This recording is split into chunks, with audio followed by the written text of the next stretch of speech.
ನಮಸ್ಕಾರ ವೀಕ್ಷಕರೇ, ಶ್ರೀ ನ್ಯೂಸ್ ಕನ್ನಡಗೆ ಸ್ವಾಗತ. ನಾನು Ashwini. Press meet. I used to address. I, being a Vice President of Karnataka State Chalwadi Mahasabha,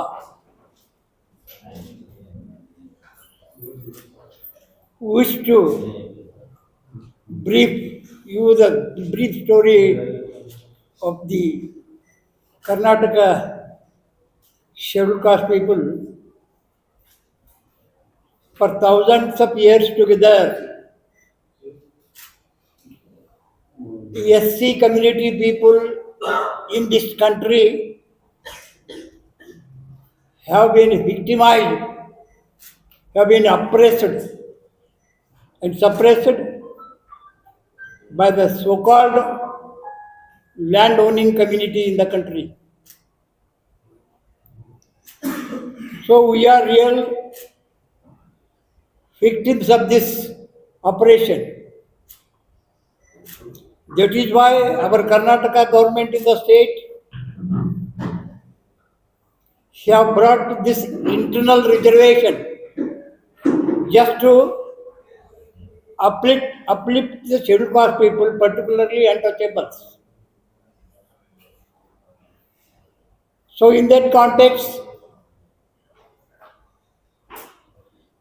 I used to bring certain things before you.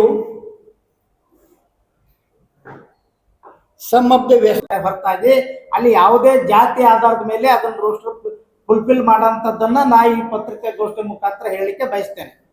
ನಾವು ಇವತ್ತು ನಮ್ಮ ಆಗಿರ್ತಕ್ಕಂಥ ಎಲ್ಲ ನನ್ನ ಸೋದರನ್ನ ಸೇರಿಸಿಕೊಂಡು ಬಿಜಾಪುರದಲ್ಲಿ ಇರ್ತಕ್ಕಂಥ ಇವತ್ತಿಗೂ ಕೂಡ ಸೌಹಾರ್ದತೆಯಿಂದ ಬದುಕ್ತಿರ್ತಕ್ಕಂಥ ಮಾದಿಗ ಸಮಾಜದ ನನ್ನ ಸೋದರಲ್ಲಿ ನಾನು ಮತ್ತು ರಾಜ್ಯದ ಸೋದರಲ್ಲಿ ನಾನು ವಿನಂತಿ ಮಾಡ್ಕೊತೀನಿ, ದಯವಿಟ್ಟು ನೀವು ಇಲ್ಲ ಸಲ್ಲದ ಏನು ತಲೆ ಬಿಡೋ ಇರಲಾರ್ದಂಥ ವಾಸ್ತವಿಕತೆಗಳನ್ನು ಬಚ್ಚಿಟ್ಟು ಜನರಲ್ಲಿ ಏನು ಎಮೋಷನಲ್ ತುಂಬ್ತಾ ಇದ್ರೆ ಅದನ್ನ ನಿಮ್ಮ ನಡೆಯನ್ನು ನಾನು ಉಗ್ರವಾಗಿ ಖಂಡಿಸ್ಲಿಕ್ಕೆ ಬಯಸ್ತೇನೆ. ಆದರೆ ನಾವು ಈಗ ಸರ್ಕಾರದ ಆದೇಶಗಳನ್ನ ಪಾಲನೆ ಮಾಡಬೇಕು. ಅವಾಗ 79ರಲ್ಲಿ ಹಾವನೂರು ಕಮಿಷನ್ ಪ್ರಕಾರ ಆದೇಶವಾದಾಗ ಅವಾಗ ಯಾರೂ ಇದನ್ನು ಪ್ರಶ್ನೆ ಮಾಡಲಿಲ್ಲ. ಬಸಲಿಂಗಪ್ಪನವರಿದ್ರು, ರಂಗನಾಥ್ ಅವರಿದ್ರು, ಮಾದಿಗ ಸಮಾಜ ಪಟ್ಟಂತ ಏನು ಒಬ್ರು TN ನರಸಿಂಹಮೂರ್ತಿ ಅಂತಿದ್ರು, ಇವರೆಲ್ಲ ಪ್ರಶ್ನೆ ಮಾಡಲಿಲ್ಲ. ಇವೆಲ್ಲ ಶೋಷಿತ ಜನಾಂಗಗಳು OBCಗಳು ಸೇರಿ ರಾಜ್ಯಾಧಿಕಾರಿ ಹಿಡಿಯಬೇಕನ್ನಂತ ಡಾಕ್ಟರ್ ಬಾಬಾ ಸಾಹೇಬ್ ಅಂಬೇಡ್ಕರ್ ಅವರ ಕನಸಿನ ಆಧಾರದ ಮೇಲೆ ನಾವು ಇವತ್ತು ಮುನ್ನೋಡಿತೇವೆ ಹೊರತಾಗಿ ನಾವು ಯಾರನ್ನೂ ಟಿಕೆಟ್ ಮಾಡಲ್ಲ. ಇನ್ನು ಮುಂದೆ ಬರ್ತಕ್ಕಂಥ ದಿನಮಾನಗಳಲ್ಲಿ ಹೈಕೋರ್ಟಿನ ತೀರ್ಪನ್ನ ಒಪ್ಪಿ ಅಲ್ಲಿವರೆಗೂ 50,000 ಹುದ್ದೆಗಳನ್ನ ಭರ್ತಿ ಮಾಡಬೇಕು. ನಮ್ಮ ಪಾಲು ಏನಿದೆ, ನಮ್ಮ ಪಾಲು ಸಂವಿಧಾನದ ಪಾಲು ನಮಗೆ ಕೊಡಬೇಕು. ಮಾದಿಗ ಸಮಾಜದ ಪಾಲನ್ನ ಅವ್ರಿಗೆ ಕೊಡಿ. ಇನ್ನು ಇತರೆ ಸ್ಪರ್ಶ ಜಾತಿಗಳಾಗಿರ್ತಕ್ಕಂಥ ಹಾವನೂರು ಕಮಿಷನ್ ವರದಿಯಲ್ಲಿ ಬಂದಿರತಕ್ಕಂಥ ಸ್ಪರ್ಶ ಜಾತಿಗಳೇನು ಕೊಡಿ. ಆದರೆ ನಾವು ಯಾವುದಕ್ಕೂ ತಕರಾರು ಮಾಡಲ್ಲ. ವಿನಾಕಾರಣವಾಗಿ ನಮ್ಮ ರಾಜ್ಯದಲ್ಲಿ ಇರ್ತಕ್ಕಂಥ ಮಂತ್ರಿಗಳ ಮೇಲೆ, ಸಚಿವರ ಮೇಲೆ ವಾಟ್ಸಾಪ್ನಲ್ಲಿ, ಯೂಟ್ಯೂಬ್ನಲ್ಲಿ, ಇನ್ಸ್ಟಾಗ್ರಾಮ್ನಲ್ಲಿ ಹಾಕಿ ಮಾಡಿದಂಥ ನಡೆಯನ್ನ ಉಗ್ರವಾಗಿ ಖಂಡಿಸಿ ಇಡೀ ನಾವು ರಾಜ್ಯಾದ್ಯಂತ ಮತ್ತೆ ನಾವು ಹೋರಾಟವನ್ನ ಪುನರ್ ನಿರ್ಮಾಣ ಮಾಡಬೇಕಾಗುತ್ತೆ ಅನ್ನೋಂಥ ಎಚ್ಚರಿಕೆಯನ್ನ ಈ ಮೂಲಕ ಕೊಡ್ಲಿಕ್ಕೆ ಬಯಸ್ತೇನೆ. ನಮಸ್ಕಾರ.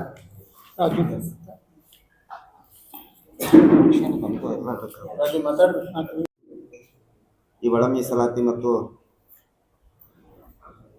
ಈ ಹುದ್ದೆಗಳ ನೇಮಕಾತಿ ಕುರಿತಾಗಿ ಸವಿವರವಾಗಿ ಮಾತನಾಡಿದ್ದಾರೆ. ಇಂದು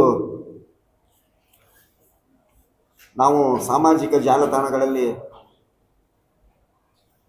ಹಾಗೂ ಸಮೂಹ ಮಾಧ್ಯಮಗಳಲ್ಲಿ ಕೆಲವೊಬ್ಬ ವ್ಯಕ್ತಿಗಳು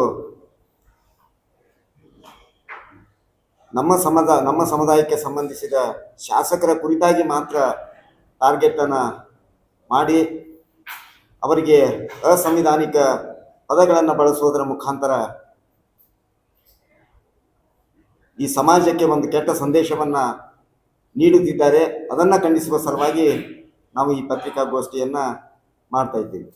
ಇಲ್ಲಿಯವರೆಗೆ ಮೀಸಲಾತಿ ಹಾಗೂ ಒಳ ಮೀಸಲಾತಿ ಬೆಳೆದು ಬಂದ ರೀತಿ ಹಾಗೂ ಅನೇಕ ವರದಿಗಳು ಸಲ್ಲಿಸಿದಂಥ, ಅನೇಕ ಸಮಿತಿಗಳು ಸಲ್ಲಿಸಿದಂಥ ವರದಿಗಳನ್ನು ಆಧರಿಸಿ ಇವತ್ತು ಕೊನೆಯದಾಗಿ ಒಳ ಮೀಸಲಾತಿಗೆ ತೆಲಂಗಾಣದ ನಂತರ ಇಡೀ ದೇಶದಲ್ಲಿಯೇ ಕರ್ನಾಟಕ ರಾಜ್ಯದಲ್ಲಿ ಒಳ ಮೀಸಲಾತಿಯನ್ನು ಅಂಗೀಕಾರ ಮಾಡಿದೆ. ಆದರೆ ನಮ್ಮ ಹಿರಿಯರಾಗಿರ್ತಕ್ಕಂಥ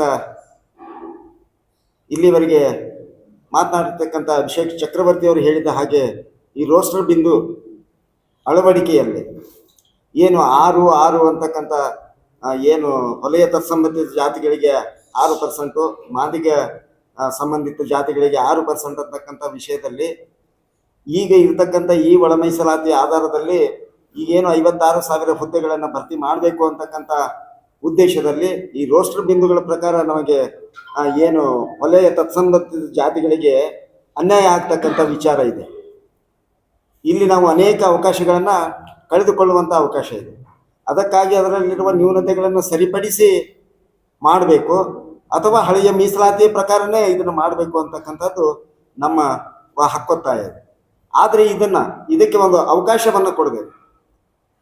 ಕೇವಲ ಏನು ಒಂದು ವಲಯ ಮತ್ತು ಮಾದಿಗ ಸಮುದಾಯಗಳನ್ನು ಒಡೆದು ಹಾಕಬೇಕು ಅಂತಕ್ಕಂಥ ರಾಜಕೀಯ ಉದ್ದೇಶದ ಪ್ರಕಾರನೇ ಮಾತ್ರ ಒಂದು ಯಾವುದೋ ಒಂದು ಏನು RSSನ ಒಂದು ನಿರ್ದೇಶನದಂತೆ ಈ ವಲಯ ಸಂಬಂಧಿತ ರಾಜಕೀಯ ವ್ಯಕ್ತಿಗಳಿಗೆ ಮಾತ್ರ ಟಾರ್ಗೆಟ್ ಅನ್ನು ಮಾಡಿ ಮಾತನಾಡ್ತಕ್ಕಂಥದ್ದು ಇದು ಒಳ ಮೀಸಲಾತಿಗಾಗಿ ಅಲ್ಲ. ಇಲ್ಲಿ ಏನು ಈ ಮೀಸಲು ಪಡಿತಿರ್ತಕ್ಕಂಥ ವಲಯ ಮತ್ತು ಮಾದಿಗ ಜಾತಿಗಳನ್ನು ಹೊಡಿತಕ್ಕಂಥದ್ದು ಒಂದೇ ಒಂದು ಉದ್ದೇಶವಾಗಿದೆ ಅಂತಕ್ಕಂಥದ್ದು. ಇಲ್ಲಿ ನಾವು ನಮ್ಮ ಹಿರಿಯರು ಹೇಳಿದ ಹಾಗೆ ಎಲ್ಲರೂ ಒಕ್ಕಟ್ಟಾಗಿ, ಯಾಕೆಂತಂದ್ರೆ ಇಲ್ಲಿಯವರೆಗೆ ಮೀಸಲಾತಿಯಲ್ಲಿ ಯಾವುದೇ ಭಿನ್ನಾಭಿಪ್ರಾಯ ನಮ್ಗೆ ಬಂದಿಲ್ಲ. ಎಲ್ಲರೂ ಸರಿಸಮಾನವಾಗಿ ಮೀಸಲಾತಿಯನ್ನ ಪಡೆದುಕೊಂಡಿದ್ದೀವಿ. ನಮ್ಮ ಅರ್ಹತೆಯ ಮೇಲೆ, ಯೋಗ್ಯತೆಯ ಮೇಲೆ ಇದನ್ನು ನಾವು ಮೀಸಲಾತಿಯನ್ನ ಪಡೆದುಕೊಂಡು ಬಂದಿದ್ದೇವೆ. ಬಟ್ 1979 ನಂತರ ಕೆಲವೊಂದು ಸ್ಪೃಶ್ಯ ಜಾತಿಗಳು ಪರಿಶಿಷ್ಟ ಜಾತಿಯಲ್ಲಿ ಸೇರಿಕೊಂಡು ನಮಗೆ ಅನ್ಯಾಯವಾದಾಗ ಈ ಒಳ ಮೀಸಲಾತಿ ಬೇಕು ಅಂತಕ್ಕಂಥದ್ದು ನಾವು ಹೋರಾಟವನ್ನು ಮಾಡ್ತಾ ಬಂದಿದ್ದೀವಿ. ಇಲ್ಲಿ ಈಗ ನಾವು ಅಂಗೀಕಾರ ಮಾಡಿಕೊಂಡಿರ್ತಕ್ಕಂಥ ಒಳ ಮೀಸಲಾತಿ ಕೆಲವು ನ್ಯೂನತೆಗಳನ್ನು ತೊಡೆದು ಹಾಕುವಲ್ಲಿ ಏನು ಸಮಿತಿಗಳು ಸ್ಪಷ್ಟ ನಿರ್ದೇಶನ ನೀಡಿದ ಕಾರಣ ಮತ್ತೆ ಈ ಒಂದು ಹಳೆಯ ಮೀಸಲಾತಿ ಪ್ರಕಾರನೇ ಇವುಗಳನ್ನ ತುಂಬಬೇಕು ಅಂತ ಹೇಳತಕ್ಕಂಥದ್ದು ಒಂದು ಸರ್ಕಾರದ ನಿಲುವಾಗಿದೆ. ಇದನ್ನು ಖಂಡಿಸಿ ಮಾದಿಗ ಸಮುದಾಯ ಹೋರಾಟವನ್ನ ಮಾಡ್ತಾ ಇದೆ. ಅದರ ಜೊತೆಗೆ ಎಲ್ಲ ನಮ್ಮ ಏನು ಒಳ ಮೀಸಲಾತಿಯನ್ನು ಪಡೆದುಕೊಳ್ತೀವಿ ಅವೆಲ್ಲ ಜಾತಿಗಳು ನಾವು ಅದಕ್ಕೆ ಸಪೋರ್ಟ್ ಮಾಡ್ತೀವಿ.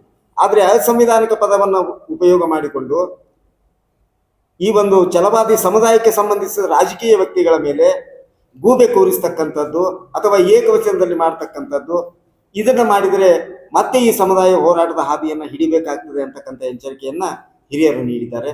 ನಾವು ಸರ್ಕಾರಕ್ಕೆ ಆಗ್ರಹವನ್ನ ಮಾಡ್ತಾ ಇದ್ದೀವಿ.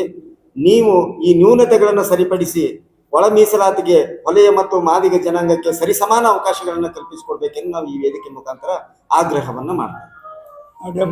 ಮತ್ತಷ್ಟು ಸುದ್ದಿಗಾಗಿ ನೋಡ್ತಾ ಇರಿ ಶ್ರೀ ನ್ಯೂಸ್ ಕನ್ನಡ.